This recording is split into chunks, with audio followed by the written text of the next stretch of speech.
പലപ്പോഴും നമ്മുടെയൊക്കെ സ്ഥാപനങ്ങളിൽ വർഷങ്ങളായി നമ്മുടെ കൂടെയുള്ള ആളുകൾക്ക് പകരമായി അല്ലെങ്കിൽ അവരുടെ മുകളിലായി പല പുതിയ ആളുകളെ നമ്മൾ നിയമിക്കാറുണ്ട്.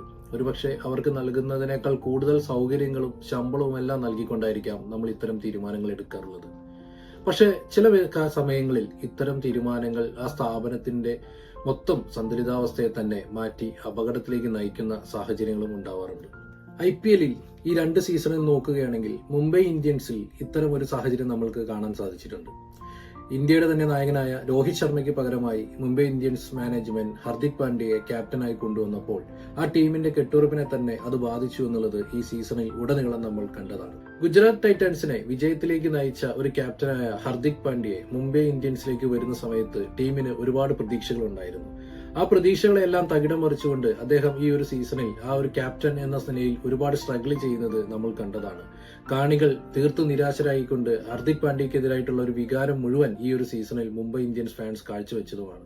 കഴിഞ്ഞ തവണ രോഹിത് ശർമ്മയുടെ നേതൃത്വത്തിൽ മുംബൈ ഇന്ത്യൻസിന് 3-ാം സ്ഥാനം വരെ എത്തുവാൻ കഴിഞ്ഞിട്ടുണ്ടെങ്കിൽ ഈ തവണ ഹർദിക് പാണ്ഡ്യ എന്ന ക്യാപ്റ്റന്റെ നേതൃത്വത്തിൽ അവർ അവസാനക്കാരായിട്ടാണ് ഈ IPL സീസണോട് വിട പറഞ്ഞത്.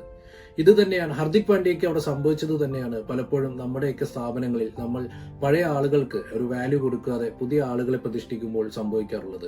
ഹർദിക് പാണ്ഡ്യ ആ ടീമിലേക്ക് വന്നപ്പോൾ ആ ഒരു ടീമിന്റെ കെട്ടുറപ്പ് അദ്ദേഹത്തിന് ഉറപ്പിക്കാൻ കഴിയാതെ വരികയും പുതിയ ഒരു മാറ്റങ്ങൾ അതിൽ ടീമിൽ സക്സസ് ആക്കി എടുക്കാൻ കഴിയാതെ വരികയും സംഭവിക്കുകയാണ് ഉണ്ടായിട്ടുണ്ടായിരുന്നത്. പലപ്പോഴും നമ്മൾ നമ്മുടെ സ്ഥാപനങ്ങളിൽ പുതിയ ആളുകളെ കൊണ്ടുവരുമ്പോൾ പഴയ ആളുകൾക്കിടയിൽ ഇത് ഒരു ഈഗോ വർക്കൗട്ട് ആവുകയും ഇവർ തമ്മിൽ ഒരു ഗ്രൂപ്പിസം ഫോം ചെയ്യുകയും സ്ഥാപനത്തിന്റെ മുന്നോട്ടുള്ള വളർച്ചയിൽ പലപ്പോഴും ഇത് ഒരു ഇടർച്ച സംഭവിക്കാറൊക്കെ ഇത്തരം കാരണങ്ങൾ മൂലം ഉണ്ടാവാറുണ്ട്.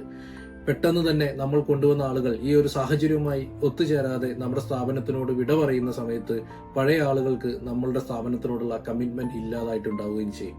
പലപ്പോഴും ഇത്തരം സന്ദർഭങ്ങൾ ആ സ്ഥാപനത്തിന്റെ വളർച്ചയെ ഒരിക്കലും മുന്നോട്ട് നയിക്കാതെ പിന്നോട്ട് തന്നെയാണ് നയിച്ചിട്ടുണ്ടാവുക.